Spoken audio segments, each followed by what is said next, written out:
भारतीय इतिहास की 5 शक्तिशाली महिलाएं जिन्होंने अपनी मातृभूमि की रक्षा के लिए खुद आगे बढ़कर राज्य संभाला और युद्ध भी किए। नंबर 1, रामगढ़ की रानी अवंतीबाई। 1831 में जन्मी अवंतीबाई का विवाह रामगढ़ के राजा विक्रमादित्य के साथ हुआ था। वह बचपन से ही वीर और साहसी थीं। उन्होंने छोटी उम्र से ही घुड़सवारी और तलवारबाजी का प्रशिक्षण लिया। वह हमेशा ही राज्य संचालन में अपने पति की मदद किया करती थीं। स्वास्थ्य सही न रहने के कारण राजा विक्रमादित्य का निधन हो गया और इसके बाद अवंतीबाई ने राज्य की बागडोर संभाली।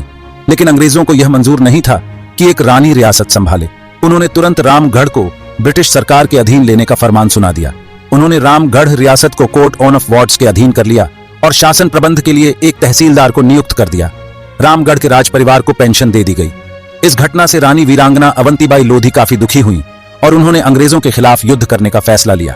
रानी ने अपनी ओर से क्रांति का संदेश देने के लिए अपने आसपास के सभी राजाओं और प्रमुख जमींदारों को चिट्ठी के साथ कांच की चूड़ियां भिजवाईं। उस चिट्ठी में लिखा था, देश की रक्षा करने के लिए या तो कमर कसो या चूड़ी पहनकर घर में बैठो। सभी देशभक्त राजाओं और जमींदारों ने रानी के साहस और शौर्य की बड़ी सराहना की और उनकी योजना अनुसार अंग्रेजों के खिलाफ विद्रोह का झंडा खड़ा कर दिया। जगह जगह गुप्त सभाएं कर देश में सर्वत्र क्रांति की ज्वाला फैला दी और साल 1857 की क्रांति का बिगुल बज उठा। इस निडर रानी ने खुद 4000 सैनिकों की सेना का नेतृत्व करते हुए ब्रिटिश सेना के खिलाफ युद्ध छेड़ दिया। पहली लड़ाई खैरी गांव में हुई और अंग्रेज रानी की युद्ध कुशलता देखकर दंग रह गए थे। अंग्रेजों को पहली ही लड़ाई में हार की उम्मीद नहीं थी। अपनी हार से आग बबूला होकर अंग्रेजों ने पूरी ताकत के साथ रामगढ़ पर चढ़ाई कर दी और उनकी सेना का सामना रामगढ़ की सेना नहीं कर पाई। लेकिन अवंतीबाई अपनी आखिरी सांस तक लड़ती रही और देशवासियों को अंग्रेजी हुकूमत को उखाड़ फेंकने का संदेश दे गई। नंबर 2, कित्तूर की रानी। चेन्नम्मा कर्नाटक के बेलगावी जिले के कित्तूर तालुका में हर साल अक्टूबर के महीने में कित्तूर उत्सव मनाया जाता है। यहाँ के लोगों के लिए यह उत्सव बहुत मायने रखता है। इनके लिए यह उनकी संस्कृति और विरासत का हिस्सा है।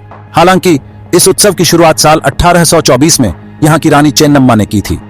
रानी चेन्नम्मा वह भारतीय स्वतंत्रता सेनानी जिसका नाम वक्त के साथ इतिहास से जैसे मिट ही गया हो, लेकिन कित्तूर निवासियों ने इस नाम को न तो अपने जहन से मिटने दिया और न ही अपनी आने वाली पीढ़ियों को इससे अपरिचित रखा। साल 1778 में 23 अक्टूबर को वर्तमान कर्नाटक के बेलगाम जिले के पास एक छोटे से गांव काकती में लिंग्यात परिवार में चेन्नम्मा का जन्म हुआ।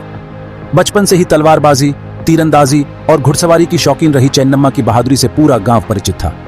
काकती के पास ही कित्तूर का भरा पूरा साम्राज्य था। उस समय कित्तूर में देसाई राजवंश का राज था और राजा मल्लसर सिंहासन पर आसीन थे। राजा ने चेन्नम्मा की बहादुरी से प्रभावित होकर उनका हाथ उनके पिता से मांगा। 15 साल की चेन्नम्मा कित्तूर रानी चेन्नम्मा बन गई। मल्लसर्ज रानी चेन्नम्मा की राजनैतिक कुशलता से भी भली भांति परिचित थे। राज्य के शासन प्रबंध में वे रानी की सलाह लिया करते थे। उनका एक बेटा भी हुआ जिसका नाम रुद्रसर्ज रखा गया, लेकिन किस्मत को शायद कुछ और ही मंजूर था। एक अनहोनी में साल 1816 में राजा मल्लसर्ज की मौत हो गई। रानी चेन्नम्मा पर तो जैसे दुख के बादल घिर आए, पर उन्होंने अपना मनोबल नहीं टूटने दिया। उन्होंने कित्तूर की स्वाधीनता की रक्षा को ही अपने जीवन का उद्देश्य बना लिया। यही वह समय था जब अंग्रेजों की नजर कित्तूर पर पड़ी। वे कित्तूर को ब्रिटिश साम्राज्य में मिलाना चाहते थे। जब राजा की मौत के कुछ समय पश्चात उनके बेटे की भी मौत हो गई तो जैसे कित्तूर का भविष्य ही खत्म हो गया हो। ब्रिटिश राज की गतिविधियां तेज हो गईं और उन्हें लगने लगा कि अब बिना किसी देरी कित्तूर उन्हें मिल जाएगा। लेकिन रानी चेन्नम्मा ने अपने दत्तक पुत्र को राजा घोषित कर दिया और ब्रिटिश सरकार से युद्ध करने का फैसला किया।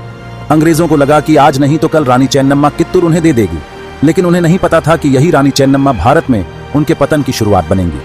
ब्रिटिश सेना ने अक्टूबर 1824 को कित्तूर पर घेरा डाल दिया। यह कित्तूर और अंग्रेजों के बीच पहला युद्ध था। अंग्रेजों ने लगभग 20,000 सैनिकों और 400 बंदूकों के साथ हमला किया, पर रानी चेन्नम्मा इस तरह के हमले के लिए बिल्कुल तैयार थीं। उन्होंने अपने सेनापति और सेना के साथ मिलकर पूरे जोश से युद्ध किया। युद्ध के ऐसे परिणाम की ब्रिटिश सरकार ने कभी कल्पना भी नहीं की थी। ब्रिटिश सेना को युद्ध के मैदान से भागना पड़ा। यह शायद अंग्रेजों की इतनी बुरी पहली हार हो। इस युद्ध में 2 अंग्रेज अधिकारी मारे गए और बाकी 2 अधिकारियों को बंदी बनाया गया। इन दोनों अधिकारियों को इस शर्त पर रिहा किया गया कि ब्रिटिश सरकार कित्तूर के खिलाफ युद्ध बंद कर देगी और कित्तूर को शांतिपूर्वक रहने दिया जाएगा। अंग्रेजों ने इस समझौते को माना भी, लेकिन उन्होंने कित्तूर की पीठ में छुरा भौंका और अपने वादे से मुकर गए। अंग्रेजों ने कई बार कित्तूर पर हमला किया और आखिरकार रानी चेन्नम्मा को बंदी बना लिया गया। लेकिन उनके विद्रोह ने अंग्रेजी शासन के खिलाफ चिंगारी फूंक दी थी, जिससे भारतीयों को अंग्रेजों से लड़ने की प्रेरणा मिली। नंबर 3, गोंडवाना की रानी दुर्गावती। 5 अक्टूबर 1524 को उत्तर प्रदेश के बांदा जिले में कालिंजर के राजा कीर्ति सिंह चंदेल के घर दुर्गाष्टमी के दिन एक बेटी का जन्म हुआ, जिसका नाम रखा गया दुर्गावती। दुर्गावती बचपन से ही अस्त्र शस्त्र विद्या में रुचि रखती थीं। उन्होंने घुड़सवारी, तीरंदाजी, तलवारबाजी जैसे युद्ध कलाओं में महारत हासिल की। 1542 में दुर्गावती की शादी गोंड राजवंश के राजा संग्राम शाह के सबसे बड़े बेटे दलपत शाह के साथ हुई। मध्य प्रदेश के गोंडवाना क्षेत्र में रहने वाले गोंड वंशज 4 राज्यों पर राज्य करते थे: गढ़मंडला, देवगढ़, चंदा और खेरला। दुर्गावती के पति दलपत शाह का अधिकार गढ़मंडला पर था। दुर्गावती का दलपत शाह के साथ विवाह बेशक एक राजनैतिक विकल्प था, क्योंकि यह शायद पहली बार था जब एक राजपूत राजकुमारी की शादी गोंड वंश में हुई थी। गोंड लोगों की मदद से चंदेल वंश उस समय शेर शाह सूरी से अपने राज्य की रक्षा करने में सक्षम रहा। 1545 में रानी दुर्गावती ने एक बेटे को जन्म दिया, जिसका नाम वीर नारायण रखा गया। लेकिन 1550 में दलपत शाह का निधन हो गया। दलपत शाह की मृत्यु पर दुर्गावती का बेटा नारायण सिर्फ 5 साल का था। ऐसे में सवाल था कि राज्य का क्या होगा। लेकिन यही वह समय था जब दुर्गावती न केवल एक रानी बल्कि एक बेहतरीन शासक के रूप में उभरी। उन्होंने अपने बेटे को सिंहासन पर बिठाया और खुद गोंडवाना की बागडोर अपने हाथ में ले ली। उन्होंने अपने शासन के दौरान अनेक मठ, कुएं, बावड़ी तथा धर्मशालाएं बनवाईं। वर्तमान जबलपुर उनके राज्य का केंद्र था। उन्होंने अपनी दासी के नाम पर चेरीताल, अपने नाम पर रानीताल तथा अपने विश्वस्त दीवान आधार सिंह के नाम पर आधारताल बनवाया। 1564 में मुगलों ने गोंडवाना पर हमला बोल दिया। इस युद्ध में रानी दुर्गावती ने खुद सेना का मोर्चा संभाला। हालांकि उनकी सेना छोटी थी, लेकिन दुर्गावती की युद्ध शैली ने मुगलों को भी चौंका दिया। उन्होंने अपनी सेना की कुछ टुकड़ियों को जंगलों में छिपा दिया और बाकी को अपने साथ लेकर चल पड़ी। जब मुगलों ने हमला किया और उसे लगा कि रानी की सेना हार गई है, तभी छिपी हुई सेना ने तीर बरसाना शुरू कर दिया और उसे पीछे हटना पड़ा। कहा जाता है इस युद्ध के बाद भी 3 बार रानी दुर्गावती और उनके बेटे वीर नारायण ने मुगल सेना का सामना किया और उन्हें हराया। लेकिन जब वीर नारायण बुरी तरह से घायल हो तो रानी ने उसे सुरक्षित स्थान पर पहुंचा दिया और स्वयं युद्ध को संभाला। रानी दुर्गावती के पास केवल 300 सैनिक बचे थे। रानी को भी सीने और आंख में तीर लगे, जिसके बाद उनके सैनिकों ने उन्हें युद्ध छोड़कर जाने के लिए कहा। लेकिन इस योद्धा रानी ने ऐसा करने से मना कर दिया। वह अपनी आखिरी सांस तक मुगलों से लड़ती रहीं। नंबर 4, अहिल्याबाई होलकर, मालवा की रानी, 1725-1795। अहिल्याबाई का जन्म एक साधारण परिवार में हुआ, लेकिन नियति ने उनके लिए एक असाधारण रास्ता चुना हुआ था। तभी तो एक बार पुणे जाते वक्त उस समय मालवा राज्य के राजा या फिर पेशवा कहें, मल्हार राव होलकर चौंडी गांव में विश्राम के लिए रुके। तभी उनकी नजर 8 साल की अहिल्या पर पड़ी, जो भूखों और गरीबों को खाना खिला रही थी। इतनी कम उम्र में उस लड़की की दया और निष्ठा को देख मल्हार राव होलकर ने अहिल्या का रिश्ता अपने बेटे खांडेराव होलकर के लिए मांगा। मात्र 8 साल की उम्र में अहिल्या ब्याह कर मालवा पहुंच गई। पर संकट के बादल अहिल्याबाई पर तब घिराए जब साल 1754 में कुंभार के युद्ध के दौरान उनके पति खांडेराव होलकर वीर गति को प्राप्त हुए।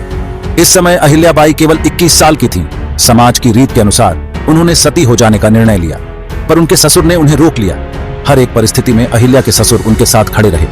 लेकिन साल 1766 में जब उनके ससुर भी दुनिया को अलविदा कह गए और फिर 1767 में शासन के कुछ ही दिनों में उनके जवान बेटे की मृत्यु हो गई। कोई भी एक औरत, वह चाहे राजवंशी हो या फिर कोई आम औरत, जिसने अपने पति, पिता समान ससुर और इकलौते बेटे को खो दिया, उसकी स्थिति की कल्पना कर सकता है। पर अपने इस दुख के साये को उन्होंने शासन व्यवस्था और अपने लोगों के जीवन पर नहीं पड़ने दिया।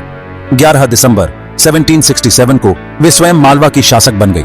हालांकि राज्य में एक तबका था जो उनके इस फैसले के विरोध में था, पर होलकर सेना उनके समर्थन में खड़ी रही और अपनी रानी के हर फैसले में उनकी ताकत बनी। उनके शासन के 1 साल में ही लोगों ने देखा कि कैसे एक बहादुर होलकर रानी अपने राज्य और प्रजा की रक्षा मालवा को लूटने वालों से कर रही है। अस्त्र शस्त्र से सज्जित हो इस रानी ने कई बार युद्ध में अपनी सेना का नेतृत्व किया। उन्होंने न सिर्फ अंग्रेजों की चाल से पेशवा को आगाह किया, बल्कि अपने राज्य को भी आगे बढ़ाया। मालवा में किले, सड़कें बनवाने का श्रेय अहिल्याबाई को ही जाता है। राहगीरों के लिए कुएं और विश्राम घर बनवाए गए। गरीब बेघर लोगों की जरूरतें हमेशा पूरी की गईं। आदिवासी कबीलों को उन्होंने जंगलों का जीवन छोड़ गांवों में किसानों के रूप में बस जाने के लिए मनाया। हिंदू और मुस्लिम दोनों धर्मों के लोग समान भाव से उस महान रानी के श्रद्धेय थे। नंबर 5, रानी लक्ष्मीबाई, झांसी की रानी, 1828-1858। शायद ही कोई हो जिसे झांसी की रानी लक्ष्मीबाई के बारे में न पता हो।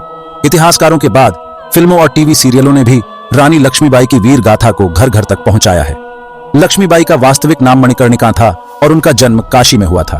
उनके पिता बिठूर के पेशवा के राज दरबार में नियुक्त हुए तो मणिकर्णिका भी उनके साथ रहने लगी। उन्होंने बचपन से ही तीरंदाजी, तलवारबाजी और घुड़सवारी के साथ साथ युद्ध कला और राजनीति की भी शिक्षा ली। झांसी की रानी लक्ष्मीबाई का जन्म वाराणसी में 19 नवंबर 1835 में हुआ था। बचपन में उनका नाम मणिकर्णिका था। सब उनको प्यार से मनु कहकर पुकारा करते थे। सिर्फ 4 साल की उम्र में ही उनकी माता की मृत्यु हो गई थी, इसलिए मनु के पालन पोषण की जिम्मेदारी उनके पिता पर आ गई थी। 1842 में मनु की शादी झांसी के राजा गंगाधर राव से हुई। शादी के बाद मनु को लक्ष्मीबाई नाम दिया गया। 1851 में इनको एक पुत्र रत्न की प्राप्ति हुई, लेकिन मात्र 4 महीने बाद ही उनके पुत्र की मृत्यु हो गई। उधर उनके पति का स्वास्थ्य बिगड़ गया तो सबने उत्तराधिकारी के रूप में एक पुत्र गोद लेने की सलाह दी। इसके बाद दामोदर राव को गोद लिया गया। 21 नवंबर 1853 को महाराजा गंगाधर राव की भी मृत्यु हो गई। इस समय लक्ष्मीबाई 18 साल की थीं और अब वे अकेली रह गईं, लेकिन रानी ने हिम्मत नहीं हारी। वो अपने फर्ज को समझा। जब दामोदर को गोद लिया गया उस समय वहां अंग्रेजों का राज था। ब्रिटिश सरकार ने बालक दामोदर को झांसी का उत्तराधिकारी मानने से इनकार कर दिया और वे झांसी को ब्रिटानी राज्य में मिलाने का षड्यंत्र रचने लगे। उस वक्त भारत में डलहौजी नामक वायसराय ब्रिटानी सरकार का नुमाइंदा था। जब रानी को पता लगा तो उन्होंने एक वकील की मदद से लंदन की अदालत में मुकदमा दायर किया, लेकिन ब्रिटानियों ने रानी की याचिका खारिज कर दी। मार्च 1854 में ब्रिटिश सरकार ने रानी को महल छोड़ने का आदेश दिया, लेकिन रानी ने निश्चय किया कि वे झांसी नहीं छोड़ेंगी। उन्होंने प्रण लिया कि वे झांसी को आजाद करा करके ही दम लेंगी, लेकिन ब्रिटिश सरकार ने उनके हर प्रयास को विफल करने का प्रयास किया। झांसी के पड़ोसी राज्य ओरछा दतिया ने 1857 में झांसी पर हमला किया, लेकिन रानी ने उनके इरादों को नाकामयाब कर दिया। 1858 में ब्रिटिश सरकार ने झांसी पर हमला कर उसको घेर लिया। वो उस पर कब्जा कर लिया, लेकिन रानी ने साहस नहीं छोड़ा। उन्होंने पुरुषों की पोशाक धारण की, अपने पुत्र को पीठ पर बांधा, दोनों हाथों में तलवारें ली। वो घोड़े पर सवार हो गई। वो घोड़े की लगाम अपने मुंह में रखी। वह युद्ध करते हुए वे अंत में अपने दत्तक पुत्र वो कुछ सहयोगियों के साथ वहां से भाग निकली और तात्या टोपे से जा मिली। अंग्रेज और उनके चाटुकार भारतीय भी रानी की खोज में उनके पीछे लगे हुए थे। तात्या से मिलने के बाद रानी लक्ष्मीबाई ने ग्वालियर के लिए कूच किया। देश के गद्दारों के कारण रानी को रास्ते में फिर से शत्रुओं का सामना करना पड़ा। वीरता और साहस के साथ रानी ने युद्ध किया और युद्ध के दूसरे ही दिन 18 जून 1858 को 22 साल की महानायिका लक्ष्मीबाई लड़ते लड़ते वीर गति को। इन सभी भारत की वीरांगनाओं को कोटि कोटि प्रणाम। अगर हमारे वीडियो आपको पसंद आई है तो लाइक और चैनल को सब्सक्राइब जरूर करें, और आप कहां से हमारे वीडियो देख रहे हो वह कमेंट में जरूर लिखें। जय हिंद, वंदे मातरम।